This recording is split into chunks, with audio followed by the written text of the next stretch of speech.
Live from downtown Detroit, Local 4 News at 11 starts now. Don't take our children's choices away from us. That's what parents told the Troy School Board tonight as changes to the curriculum will remove some honors classes in middle school.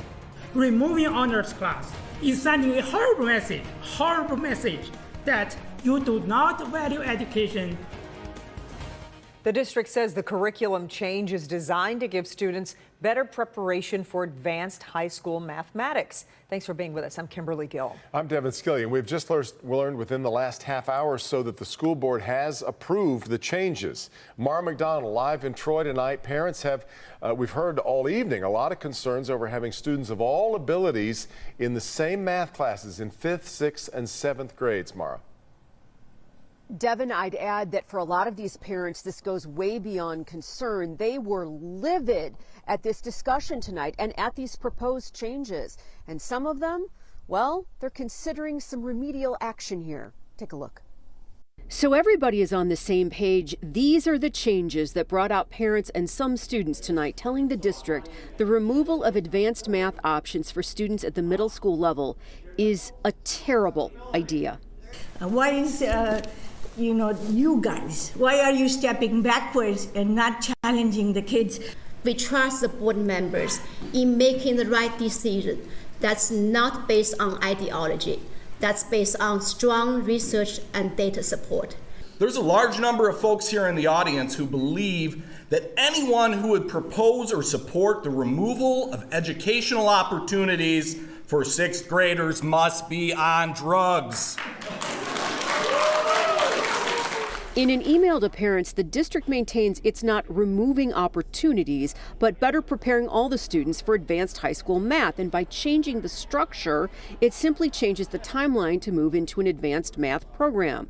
Over and over again, students and parents told the board they just don't see it that way. Equity should mean supporting those in need, not taking away from those who have. At the end of this contentious night, the board voted overwhelmingly in favor of the change. All those in favor, please say yes. Yes. Yes. Opposed, say no. No. Thank you. The motion passes 6-1. Back here live, some parents after the meeting tonight talking about the potential of mounting a recall against the school board over these changes. We're live in Troy tonight. I'm Mara McDonald, Local 4. Long night. All right, Mara. Push for electric vehicles continuing in Metro Detroit. The U.S. Transportation Secretary visiting the Motor City to announce an EV corridor from Michigan to Canada. That means crossing the border in an electric vehicle. Pamela Osborne joins us live with more on this first ever opportunity. Pamela. Kimberly, no borders here when it comes to this push to go electric. As you mentioned, we are going to be connected in a new way with our neighbors over in Canada with a first of its kind corridor. Michigan is ranked #1 in the country for clean energy job growth, which is expected to get even bigger with today's announcement. The first ever binational EV charging corridor will soon stretch from western Michigan to Canada. It's going to stretch 860 miles, around 1,400 kilometers, all the way from Kalamazoo to Quebec City. Transportation Secretary Pete Buttigieg was in Detroit today to discuss the Biden administration's clean energy goals, which includes EVs accounting for half of all new car sales by 2030. Our goal is for EV drivers to be able to travel far and wide without ever having to wonder or worry about finding a place to charge. It's why $7.5 billion is being spent to build that charging infrastructure. The state of Michigan is set to receive $110 million of it. Governor Whitmer has proposed spending even more, while at the same time making it easier for Michiganders to buy electric. And I proposed a sales tax cut of up to $2,400 off of electric vehicles to lower costs for the consumer so that every person gets the opportunity to drive some of these advanced mobility options that we're building here. The opportunities exist elsewhere too. Local 58 is aggressively training our members to get EVITP certified, and presently Local 58 has over 600 electricians certified. As the automotive industry once again adapts to a newer, cleaner future. And the plan is to have an EV fast charging station every 50 miles along that corridor. Something interesting happening in the city of Detroit as well. 14th Street in Corktown. They are building a wireless EV charging station on that street. It will be the first of its kind in the entire country, and it's expected to be completed by the end of this year. Reporting live downtown Detroit, I'm Pamela Osborne, Local 4. Really nice. Okay, Pamela, thank you. Riverview police need your help tonight after officers arrest a man. He is in custody, so that's not the problem. The arrest leaves the man's dog, though, without an owner. Tim Pamplin picks up the story. The pit bull, known as Black, is chained to a tree back here at this home at Jefferson and Sibley in the city of Riverview. There he is. When the police arrested his owner, he got sent to jail for several weeks. And the dog, well, is being looked after by the very same officers. Let me break these up for him.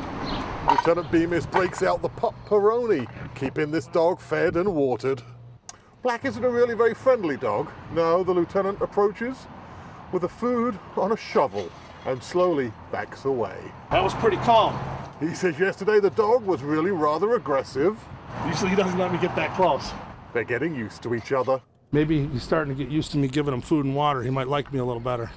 So while the lieutenant and Black here are working on their relationship, our neighbor's dog has gotten loose. The neighbors aren't so thrilled. And me and my kids can't get out. My dog can't get out. The dog often escaping from its chain, keeping the family indoors. Olivia here says she just wants what's best for Black. I want this dog to get in a better home and a better situation and just not be tied to a tree outside. But whether the dog is afraid or aggressive, they simply don't feel comfortable with it being on the prowl. The dog was picked up by the owner's ex-girlfriend, but when Black bit her, she brought him right back and chained him back up to the tree, which is where he now sits. Normally our animal control would take it over to Southgate, but they're full right now, so every day I have to come out and feed and water. If someone's willing to watch him until the owner can get him back, I don't think it'll be more than a couple weeks. Give us a call and we'll work with them. Now, we did reach out to the Detroit Dog Rescue Mission. They're on the case. They say hopefully by tomorrow morning, Black will have a foster home awaiting for his owner to get out the clink. That's the scene in Riverview tonight with the night camp. Tim Pamplin, Local 4. All right. Part of the job that I'm not sure. Hadn't thought of. Yeah, but exactly just, right. Yeah. A program designed to get guns out of the wrong hands is showing some promise. Operation Safe Neighborhoods was launched last September, and since then, 400 illegal guns have been taken off the street. It comes after nearly 3,400 check-ins with felony offenders. Law enforcement agencies are focusing on compliance checks involving people on probation or parole who are not allowed to have guns. State and local officials coming together to talk about the impact the program has on Michigan. As we enter the summer, when historical trends suggest that gun violence increases, initiatives like this one, like Operation Safe Neighborhoods, are critical. It's hard to measure something that doesn't happen, right? But we can look at the data and see that we have downturns in certain types of crimes, and we know the effectiveness of the programs that we're using based on that data. 50 out of the 400 guns taken off the streets come from Detroit, Wayne, Oakland, and Macomb counties. A 2-year-old girl is killed in a fire in Monroe County. Fire broke out this afternoon in a home, or yesterday afternoon, in the home in the Willow Green Mobile Home Park in Monroe Township. Firefighters found the 2-year-old child inside the home. They rushed her to the hospital, but that's where she died from her injuries. Investigators are still trying to figure out the cause, and they are asking anyone with information about it to come forward. Roseville police make an arrest in connection with a home invasion after a woman escaped and called for help.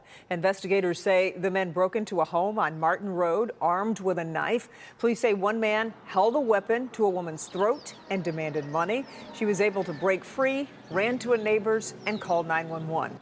Police caught up with both suspects, and they are in custody right now. Talk still underway as the debt ceiling looms. Today, President Biden and Vice President Harris hosted a meeting in the Oval Office with top congressional leaders as they look for a compromise. In attendance, Speaker of the House Kevin McCarthy and Senate Majority Leader Chuck Schumer. Following the meeting, both sides hinted at some progress. There's still work to do, but I made it clear to the Speaker and others that we'll speak regularly over the next several days, and the staff's going to continue meeting daily to make sure we do not default. We've got to find a way that we can curve our spending, raise our debt limit, and also grow our economy. And the president agreed to appoint a couple people from his administration to sit down and negotiate directly with my team. Now, the president heads to Japan tomorrow for the G7 summit. He has decided he is going to skip planned stops in Australia and Papua New Guinea in order to get back to negotiations on the debt deal.